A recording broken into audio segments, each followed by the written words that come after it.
Welcome to episode 4 of the SecAsh Show.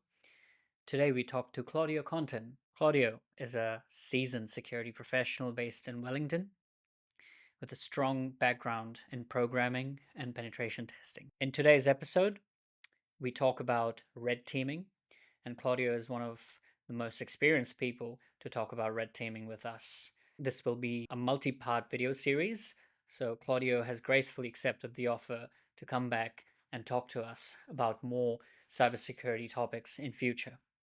We won't tell you what the next topic would be to keep the suspense a little bit, but I'm sure it'll be great. Put your seatbelts on and let's learn about red teaming with Claudio Contin. Thank you.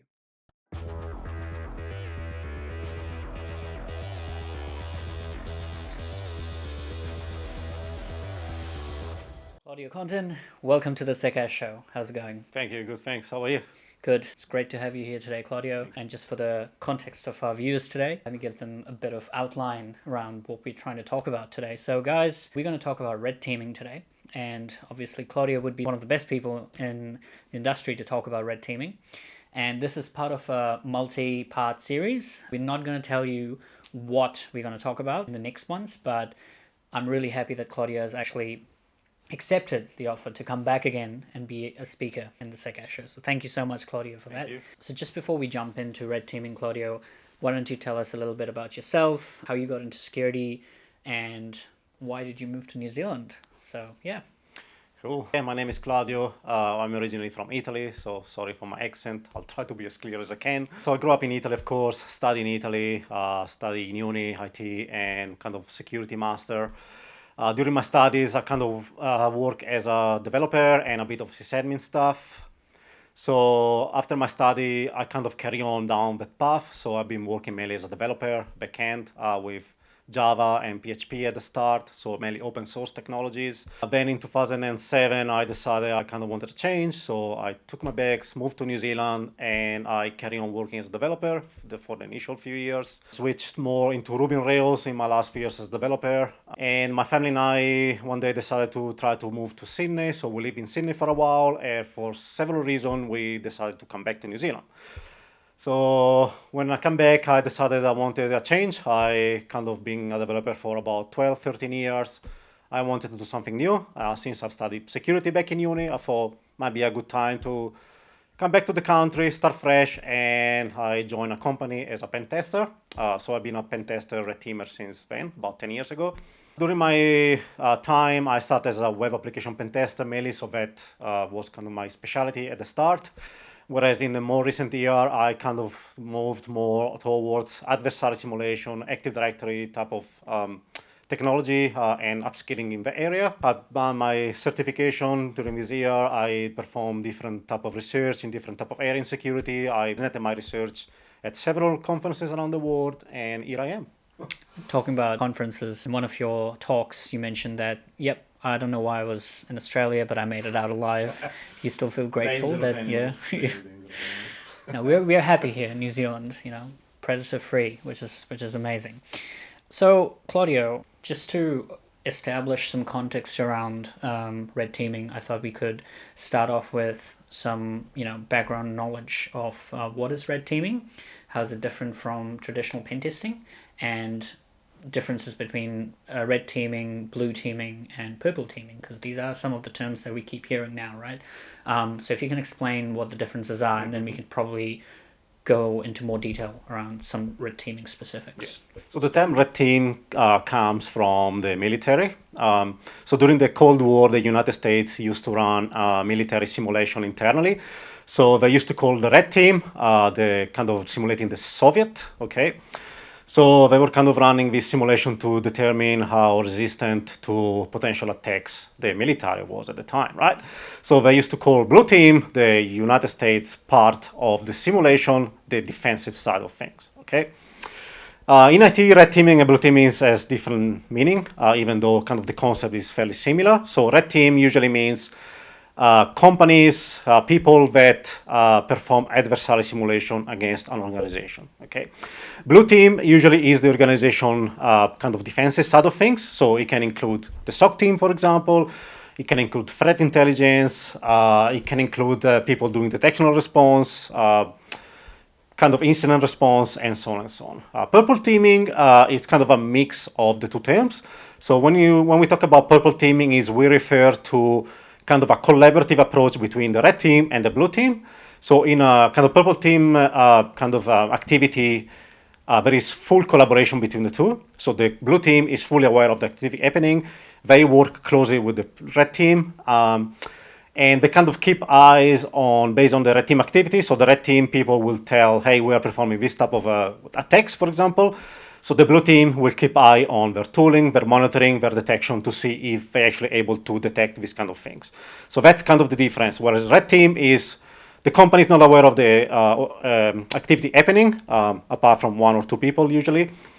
And in the purple team, again, there is full collaboration. Everyone is aware of the activity happening.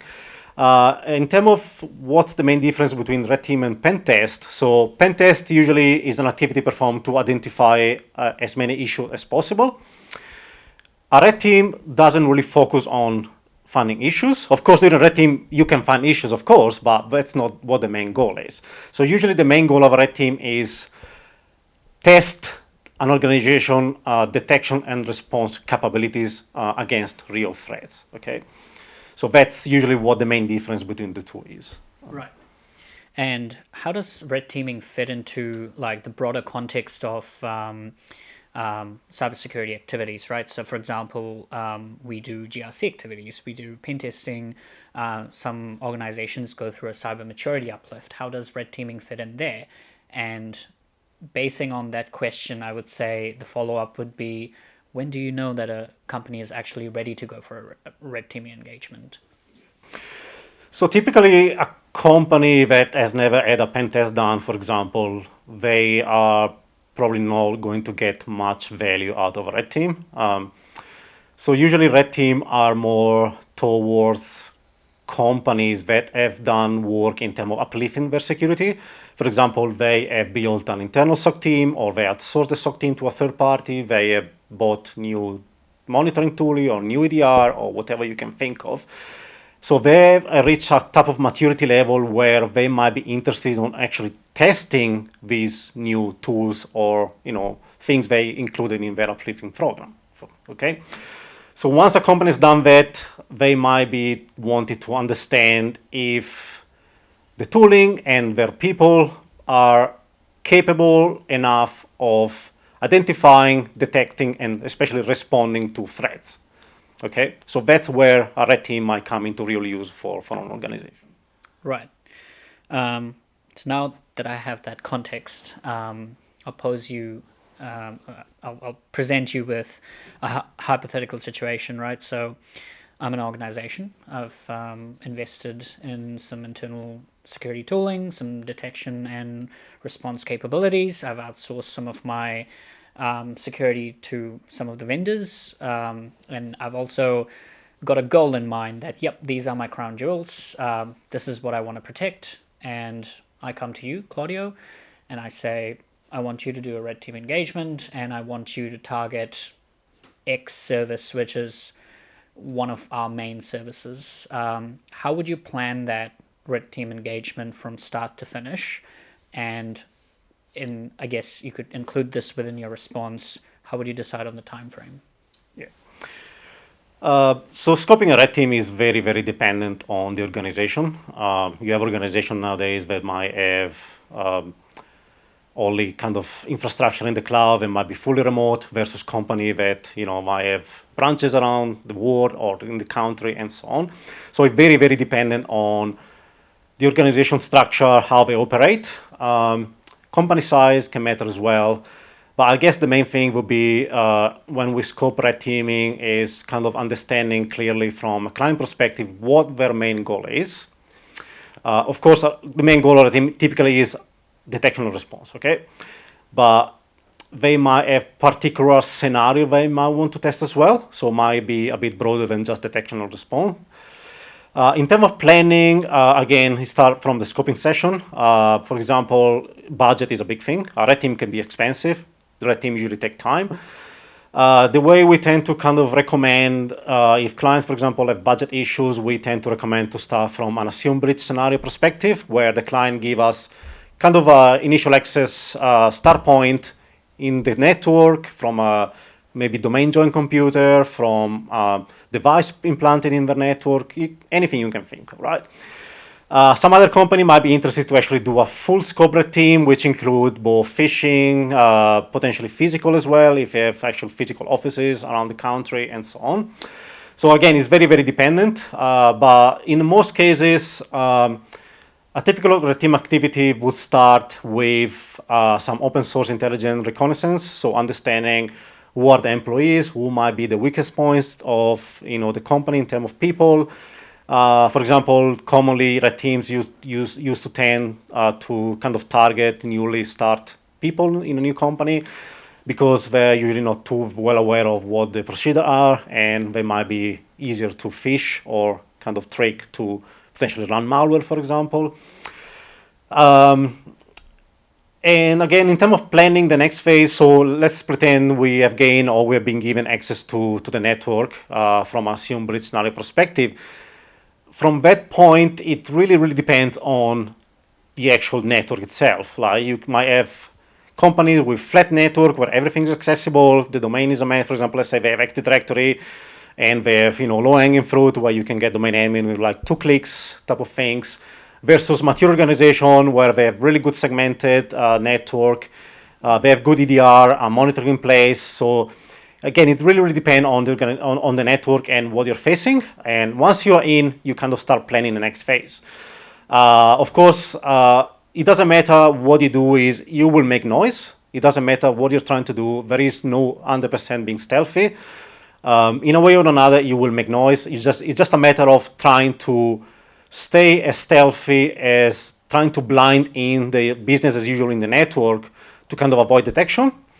But again, that's not totally what the goal is. Of course, if you're a red teamer, you want to reach the goals being undetected, okay? That's kind of the dream of every red teamer. But in terms of what the real value for the client is, can they actually detect any of your activity? So for example, if you're on a job and let's pretend you reach the goal, towards kind of the end of the time of the engagement, the person you're dealing with, the 1 or 2 people in the company that are aware of the activity, they might be coming to you and saying, can you start actually being noisy and start triggering alerts on purpose because we want to actually see if our detection and response capability is actually in place and working, And even though you might... sorry to cut Yeah, no, you it's off, okay. but is this the situation where you've kind of gone a long way, but they still haven't really detected you? Correct. Okay. Or they might have detected you, but you still have a foothold somewhere else, okay? So in some cases, the client really want to kind of test the people. Are they, so the SOC team, for example, are they capable on understanding what is going on? Let's pretend I'm start triggering alerts on a machine, for example.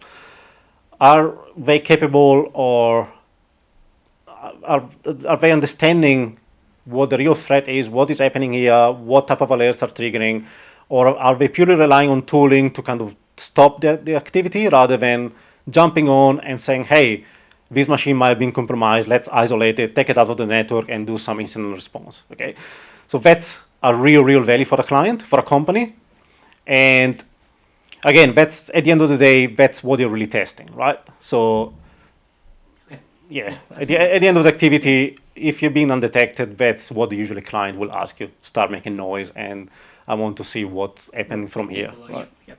And does the time frame usually is the time frame quite static, or do you change that based on what you discover? Say you discover an AD network or a segmented network, which you think might take more time to achieve your goal.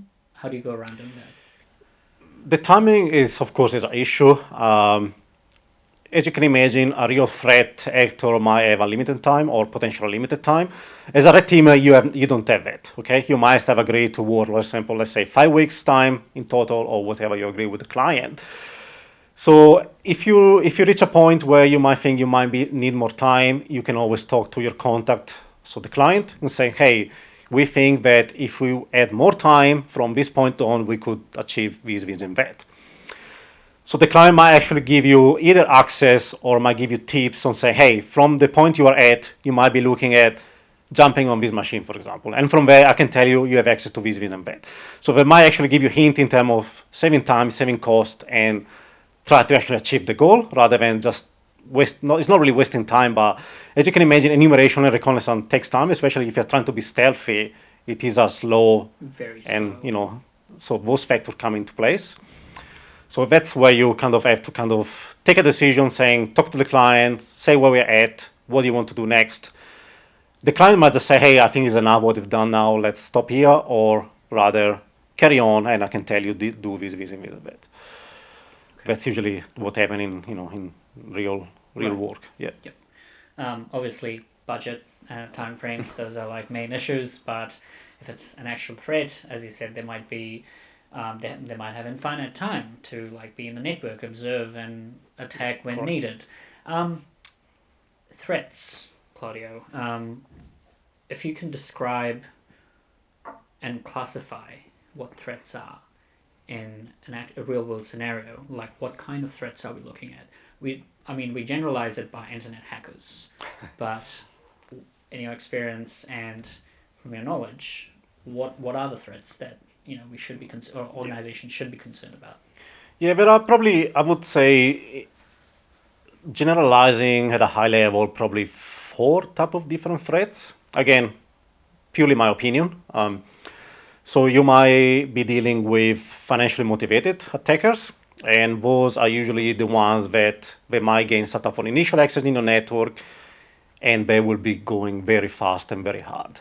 So if the detection and response processes and tooling for a company is mature enough, typically this type of threat can be contained and kind of killed out of the network.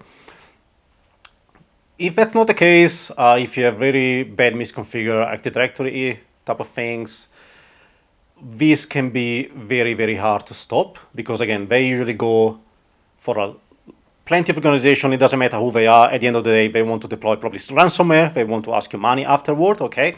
So they're going hard. They don't spend time in the network trying to find, being stealthy, trying to, go under the radar. They, they want the money. They don't care about wasting time. So if they jump on a network and they're able to, let's say, gain domain admin within half an hour, that's usually game over. It doesn't matter what detection or tooling you have.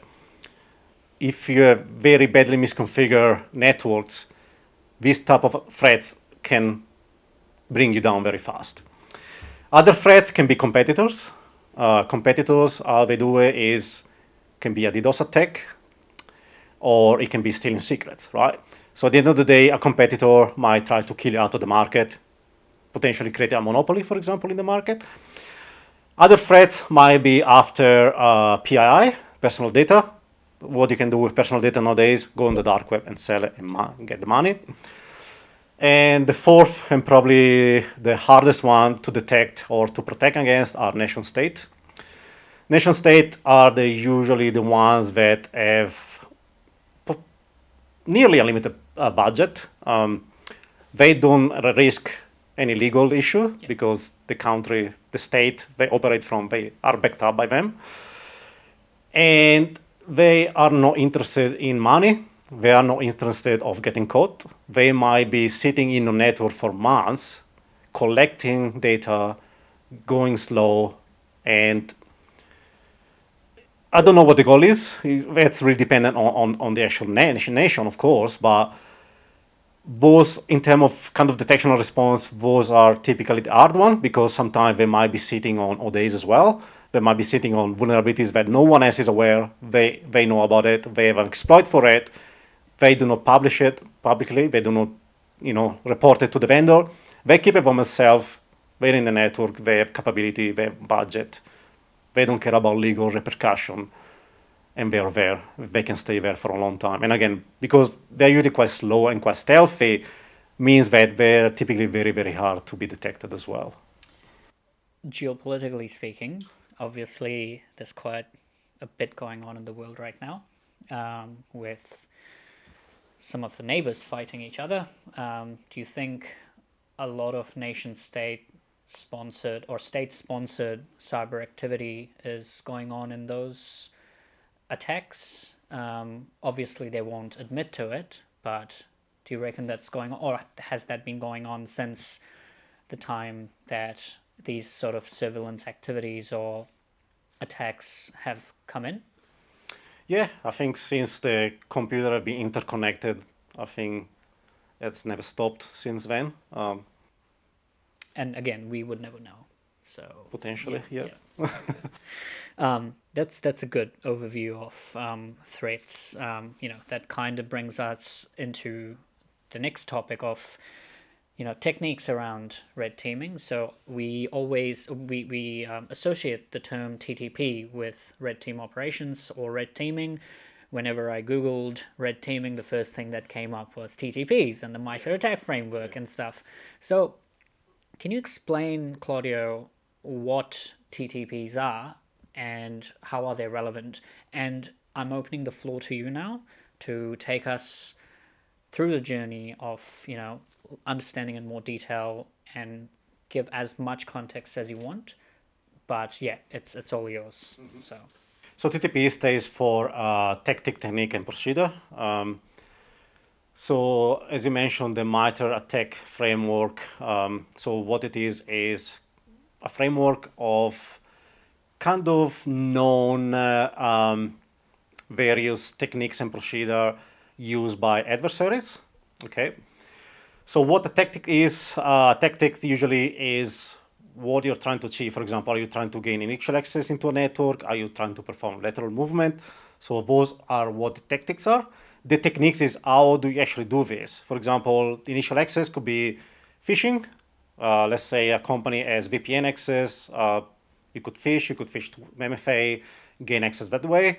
It could be malware delivery, lateral movement. It could be using PSExec, for example, or PowerShell remote, anything you can think of, right? Whereas the procedure is how do you actually go in executing it, right? So you have this tooling, you have these tactics, but different threat actors might be using the technique in slightly different ways.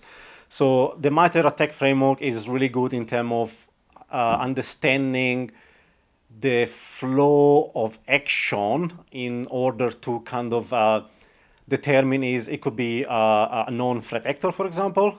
Typical ATPs, advanced threat, APTs, sorry, advanced persistent threats, usually use a set of techniques. So understanding the chain of execution often allows you to determine this could be this type of threats versus could be, for example, Russian threat actor versus a North Korean threat actor.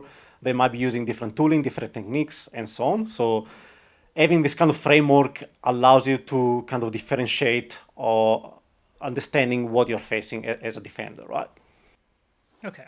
If you can give us examples of initial access, persistence, lateral movement, that'll be great. And yeah, explain how that works. So initial access, what usually means is you're trying to gain kind of network access into the corporate network, right? That's what actually means.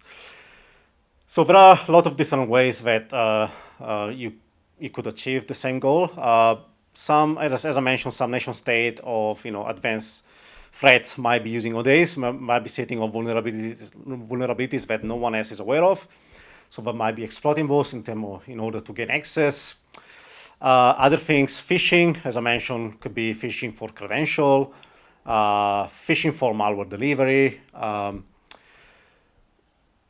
And again, there are a lot of different ways that you might be delivering malware, for example. Probably most modern techniques involve things like doing HTML smuggling. So, for example, I might be sending a potential victim an email saying, hey, can you go to this link and do this and that? And when the person clicks on the links, when the web pages visit, there is an automatic download of a file, for example. It could be a zip file containing LNK, which is a link file in Windows, for example. We might be executing a PowerShell, which at the end of the day, what the PowerShell might be doing might be downloading malware and executing it on the victim machine, right? This is very, very common. It's used in red teaming as well as real threat actors using this. Other things that red team use nowadays could be click once application. I believe a recent threat actor have been using these after the CrowdStrike drama that happened a few weeks ago.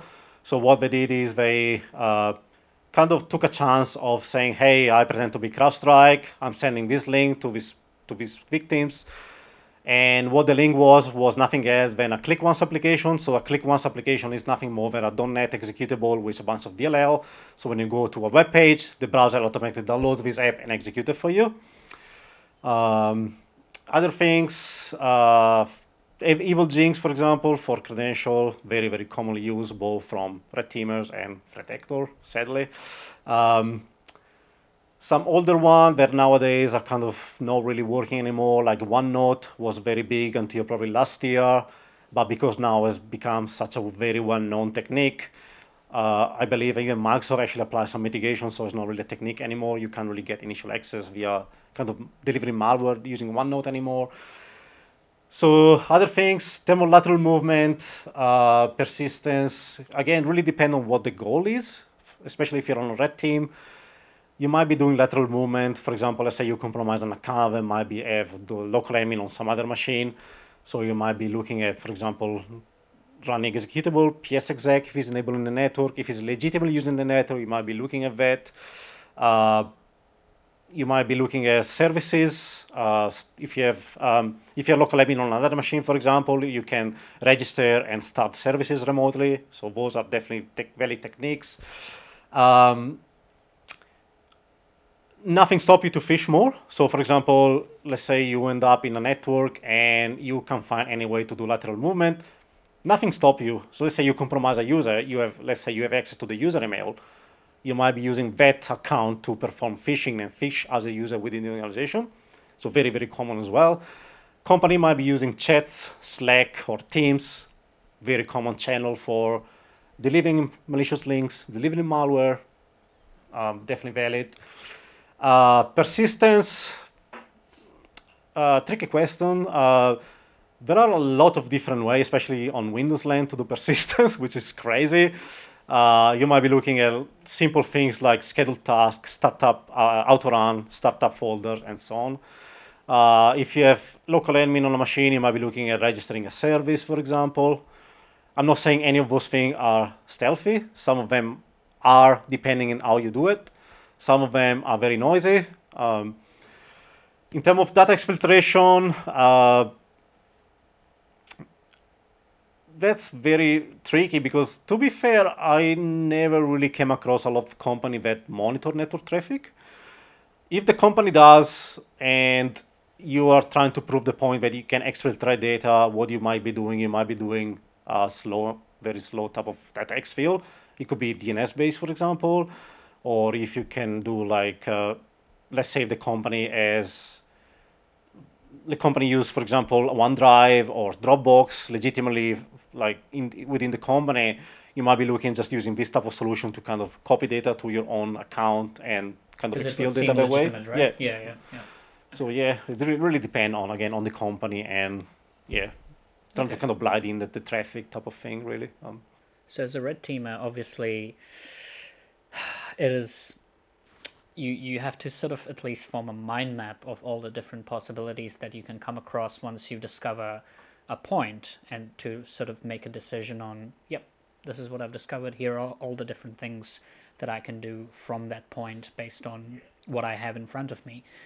It is very challenging indeed. So my next question to you would be, of course, you would have come across a few challenges in your long career. What were they? You don't have to name the clients. You don't have to name, you can redact sensitive information. But on a nutshell, if you can define on a generic level, what were those challenges and how you overcame them? Yep. Yeah, I can think of probably one tricky one. So I was on a red team engagement together with an ex-colleague. And the client want us to do kind of a full black box without any physical component. So they want us to try to get any kind of network access from an external perspective, right? and they didn't really want us to give any information. So they're like, you pretend to be a real threat actor, do whatever you want, supply chain as well. So if you identify any potential vendor we use, we allow you to hack them potentially and gain access that way. So the company, in this case, they were using identity provider, I believe it was Okta from memory. And the tricky thing was that they were using Duo for 2FA. And the way that companies use Duo, every time you register, for example, your tenant on Duo, they provide you with a unique subdomain name. And as an attacker, you do not know what the company subdomain is unless you have valid credential. Like you can see the login flow. You don't know what the Duo subdomain is. And because the client didn't give us any hint or information about what their Duo subdomain was, we thought, well, we need to kind of the most basic thing we can do is phish someone, okay? But because we don't know the subdomain is, we either phish someone, we get the username and password, and then we kind of stop the phish there. So the client will be like, what the hell is going on here? But in that case, we will be able to use the credential to see afterwards what the Duo subdomain is. So that was one of the options, but we thought, we don't really want to kind of alarm the company. If we start to send phishing, they might be start talking internally and kind of stop us next time. So we thought, let's try to figure it out. How can we use existing tooling to have this? So as I mentioned before, one of the main tooling for phishing nowadays is Evil Jinx. Evil Jinx is absolutely great. Don't get me wrong, but I believe even nowadays it doesn't support wildcard subdomain. So we have to involve one on the other ex-workmate that work with us to kind of work fast and monkey patch Evil Jinx to make it work for this particular case. I believe it took about 2 to 3 days to people full-time work to just tweak it to make it work. We were able to do it, but as you can see, that 6 days of work just burn to support, to kind of make Evil Jinx to work for a subdomain, right? We were able to finally fish someone and get access, but it wasn't easy. It was very, very tricky. So there are a lot of open source tools, great tool, amazing tools, but in some cases they might not be fully working for what exactly you're after, right? So manual tweaking is often needed for this type of things. Yeah. So to your ex-workmate, if I had a hats off. It was very difficult what you did, and well done. Really, really appreciate that.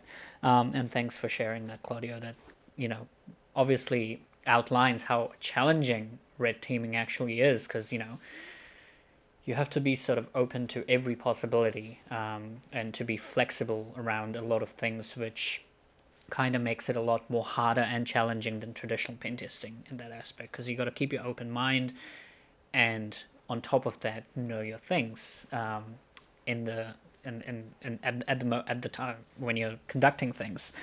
So obviously, red teaming would involve using a lot of tools. Can you name a few that you've used through your career?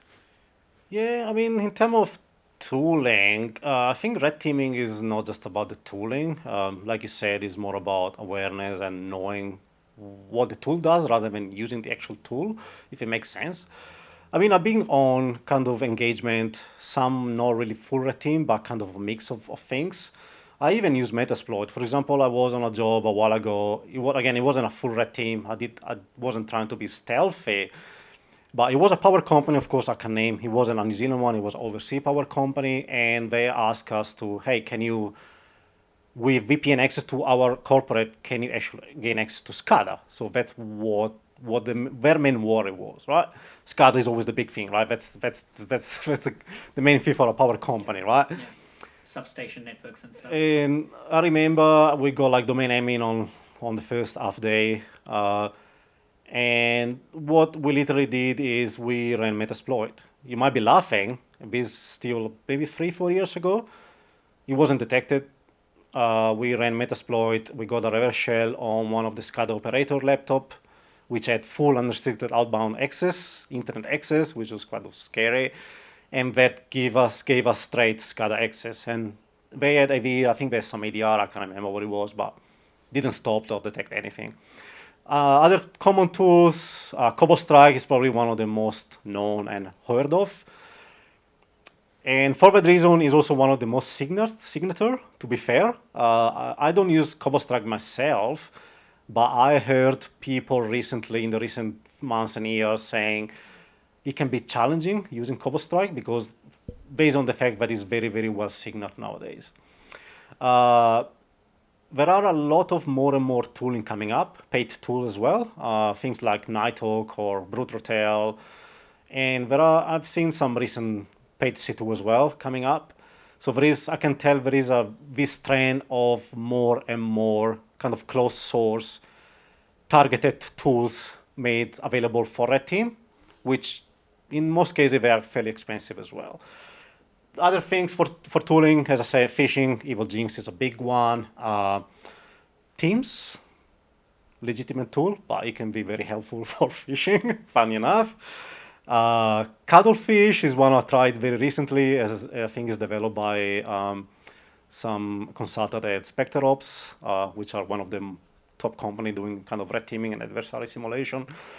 Cuddlefish is very interesting because what it is kind of when you fish someone with Cuddlefish, what the users see, they see a web page, but that's not actually a web page served from the web application. It's actually a browser running on the attacker control machine. Right. And what the user sees is kind of a video stream of the browser running in the backend, which to the user looks like they're using they're on the legitimate website. And when the user moves the mouse and clicks around, the mouse movement and clicks are captured by the web page. They are sent back to the background browser. So what it means that if you're able to fish someone that way, the user will end up seeing they are being legitimately logged in where we're trying to log in. But as an attacker, you control the browser, which means that you can capture all the cookies. And it doesn't matter if they're set with HTTP only or not. You control the browser, you have access to everything. You can completely take over the session, and if the user doesn't fall for it, so if the user doesn't understand it's being phished, that's full compromise of whatever the user access, right? Other things in terms of, I guess, if you're facing active directory type of things, you might be using the usual stuff like Bloodhound. Things like that, you might be running manual adept queries if you're trying to be very, very stealthy, kind of avoiding things like queries that might be like, hey, let's say, give me all the user set with service principal name, which is usually used during a Kerberos hosting attack, for example. So you might be wanting to avoid these type of things, but nothing stops you. Nothing stops you to do it. As you mentioned, like you've got free, you've got the flexibility to use whatever you want based on the scenario you come across, right? You talked briefly about a trend that you've seen recently that, obviously emergence of more paid tooling. Is there any other trends that you can think of that's impacting red teaming as a profession, and comment a little bit about where it's kind of going in the future? Like, what these trends will do to red teaming. I guess to answer the question, I would kind of say, let's see how red team has changed in the recent years, and let's try to understand how it might be evolving, right? So until a few years ago, red teaming used to be a term fairly commonly used for physical type of red teaming, in terms of like breaking into building, gaining access to the network that way. Whereas red teaming nowadays, it kind of switch from that model more towards kind of let's gain access to the network in different ways. Physical is not very a big thing anymore nowadays, even though it's definitely still a thing, but kind of the real attackers, the real threats do not use physical much anymore. So that's why kind of red team has start moving towards the real threat model, right? And in my opinion, the big thing that shaped red teaming in the last few years has been EDRs. EDRs made a huge impact on both red teaming and blue teaming, in my opinion. In the recent year, red teaming, it's very, very focused on evasion rather than just, hey, let's gain access to the network, let's gain domain admin, let's access to the goal, give the client a report. That used to be something you could do probably until 10 years ago, 5 years ago. Nowadays, that's a dream. As a red teamer, there is no way you will never be able to simply fish someone, gain access, get domain admin in 2 days, and reach the goal, right? EDR and other monitoring tooling are getting more and more mature, are getting very, very good. So how I see red teaming evolving is I feel like there is a lot of information is starting being kept more private within red team companies. A lot of techniques are not publicly shared anymore. It used to be until a few years ago. Tooling, as I mentioned before, there are more and more paid tools, which are closed source, which make harder for EDR and detection company to work against those because they are not publicly shared. They might be harder to detect. But from a red team perspective, is the client might be paying you a lot of money to perform this activity.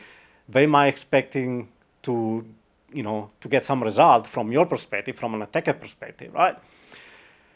So I feel like the trend is kind of moving towards let's keep our techniques for ourselves or only share within a few other companies in the community. Stop sharing things publicly because if you want to kind of be one of the most recognized company in doing this type of activity, this type of job, you might be needing this, okay? Because if you start sharing things publicly nowadays, within a week, your techniques is going to be burned, is going to be caught and detected. That's the reality of things, right? So that's how I see kind of more and more research spent, company investing money, time in finding new techniques, developing tooling. So obviously, from that research angle as well, the effort that you guys have to given now has probably grown exponential because of all the complexities that now you have to face as well because of that. And AI. AI is interesting. Again, I'm not a very AI expert at all, but I think AI comes into use from both sides. Definitely on the detection side, AI playing a big role, of course. From an offensive side, AI can definitely help speed up the work. In terms of, for example, let's say you're trying to craft a phishing email, you might be using AI to kind of tweak few sentences or kind of gather ideas. You might be using AI, for example, let's say you're trying to craft a payload. For example, you're trying to deliver a malware thing. You might be using AI for kind of a few, let's say, hey, I want to do process injection using this technique. Can you just give me a code snippet in whatever language you're using? AI usually very, very good to kind of work at a small scale. I don't think AI is mature enough to kind of automate more than that. Everything more than that usually end up in error from the AI, something unusable. So I feel like the human component, especially in red teaming, is still needed, is still required. Yeah.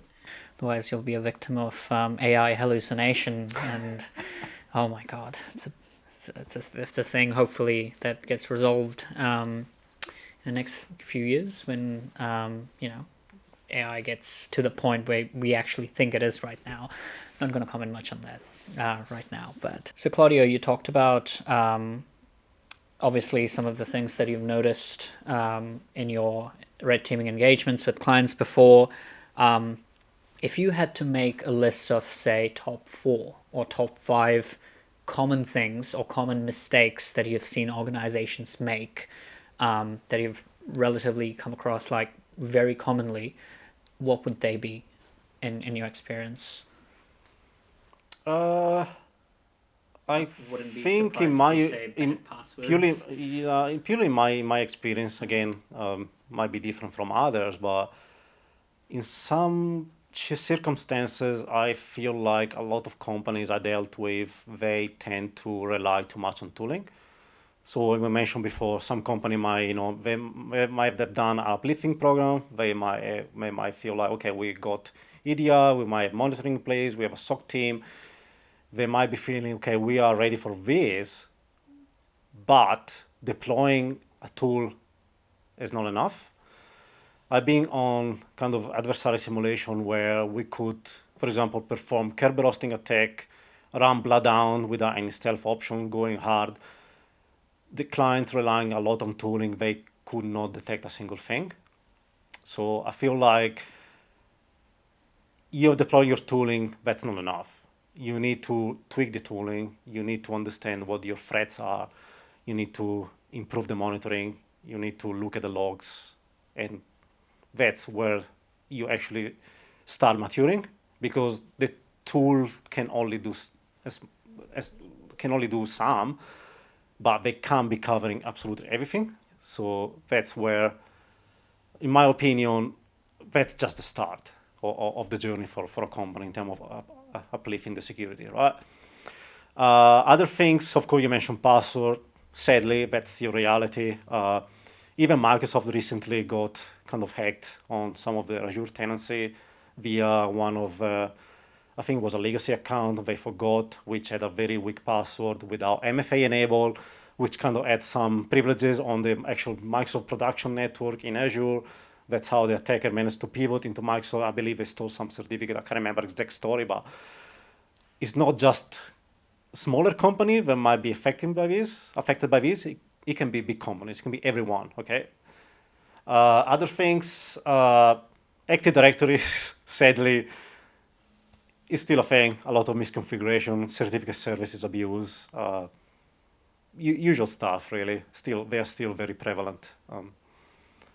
Anything particularly innovative that you've done in your career that kind of is like, say, living off the land, or kind of stands out, which is not something you would normally think of doing during a red team engagement that you want to share? Want Yeah, to talk yeah, about? yeah, I can probably think of one. I wouldn't call it specifically innovative. I found it very interesting because, as you say, it wasn't something I probably would have thought.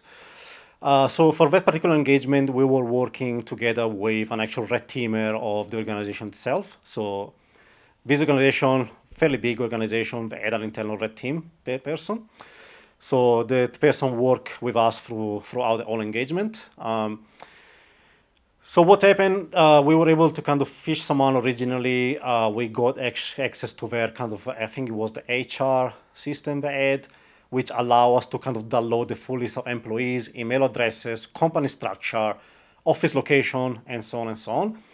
So that allows us to kind of build a profile of understanding which employee was working under which employee, in which department, in which region, and so on and so on. Right? And the red teamer of the company kind of mentioned, hey, why don't you use Google Docs to fish one of these person you identified via the HR system? I personally didn't know that using Google Docs. So if another organization is using Google for their email and workspace, as an external domain you own using Google as well, you can actually create a Google document and tag employees of other organization in the document you control. What happens is Google will trigger an email to the victim saying, hey, someone tagged you in a document, go and review it. It doesn't matter if the document comes from someone totally unrelated to your organization, the email still gets triggered, the victim still gets the email. So in that case, what we did is we target one or two employees and saying, hey, your boss, because we knew who the person boss was, we say, hey, your boss is requiring you to kind of confirm your machine detail. We also knew that the majority of the people in the company use Macs rather than Windows. So we thought, well, what's one of the probably easiest way to get access to a Mac, a remote access, right? We thought, well, if we target an engineer, they're probably using a terminal quite often. They know what a terminal is. And we kind of saying, hey, we put in the document saying your manager asked you to confirm whatever. Can you please copy and paste this string, this command in your terminal and tell us what the number coming out is? So what that payload was nothing more than a shell script which downloaded malware on the machine and kind of split out some random number on the user terminal. And funny enough, within 1 minute we triggered that Google Doc message, we got remote access to an employee machine. I was quite surprised. I would never have thought that this would work, to be fair. But yeah, it actually did work. We had a software engineer working for a company, copying and pasting some random things in the terminal and giving us access to the network that way. Oh yeah, the number's 25. Here you go. And you've got initial access. God damn. Okay. Yeah, That was fun. Yeah. What was the feeling when you got it? Were you like quite... To be fair, I thought it was still one of my tests, triggering something. As I said, I would never have thought that would have worked. But yeah, I was quite surprised more than anything. Yeah. Damn. So we've discussed a lot around the specific challenges, the specific technicalities of red teaming. Say someone is currently a pen tester. They want to move full-time into red teaming. What are some of the things they should be focusing on? And yeah, what are some of the things they should be preparing and doing properly to be a red teamer? Yeah. Talk a little bit. Yeah, I guess the basics are probably similar to anyone who wants to be a pen tester. So if you're already a pen tester, you probably have the basics to kind of jump into red teaming, which means that you need to be understanding at the basic level how networks work, operating system, and so on. What you need extra is, as I mentioned before, EDR come into play. So you need to kind of have at least some high-level knowledge of how EDR works, how do they detect, what are the common techniques that might allow you to get around detection, and innovation and creativity is probably a big thing as well. For example, if you're trying to phish someone, it's not just about having good technical skills. You need to kind of think, hey, how would I be able to trick someone to, for example, leave credential or run this payload I'm sending and so on, right? So that's a big thing as well. Some decent programming knowledge, I would say, for red teaming is fairly needed. I would say probably C as the basic. As I mentioned before, if you're doing red teaming, you can use public available tools, but most of the time, those tools need some tweaking, and the main reason is you trying to avoid detection. But if you get tools out of the shell, they usually get detected. So some understanding on how this tool work, how do they operate, and some understanding on how you might be going on tweaking them to kind of get around detection, for example. If you're actually a good programmer, you might actually be thinking of joining a company as a red teamer, but focusing on tools development only rather than being an operator. As I mentioned before, there are red team companies out there which invest time in research and development. They, for example, MDSec is one of them. They develop Nighthawk. They do constant research, and they have dedicated people working full time on developing their C2, which they sell to third-party pen test company, right? So if you're really good at that, you enjoy programming, that could be a path as well. You don't need to be on hands-on red team doing operation. You might be looking at doing development work. And I think the other main thing is you really need to enjoy. If you don't enjoy doing this, it's probably not for you. I think motivation and constant learning, constant research, keeping up to date is needed for this kind of field. So investing time, there is no shortcut for it. Learn and invest time, keep up with the research, and yeah. Obviously, with research getting harder and harder, obviously the effort will become more and more as well on that research front, 100%. I think we've covered quite a bit around red teaming. How did you feel on your first SecAsh show episode, Claudio? Was Yeah, it? very well. Yeah. Enjoyable. Yeah. Yeah. Thanks for having me. All good. Thank you so much for being a guest, and would love to have you again for another episode, which we won't tease right now, but it's going to be something very good as well, like this one, where we have Claudio, who's a treasure trove of knowledge with his experience. No, thank you so much, Claudio. Really appreciate your time, and hope to see you again soon. Yeah.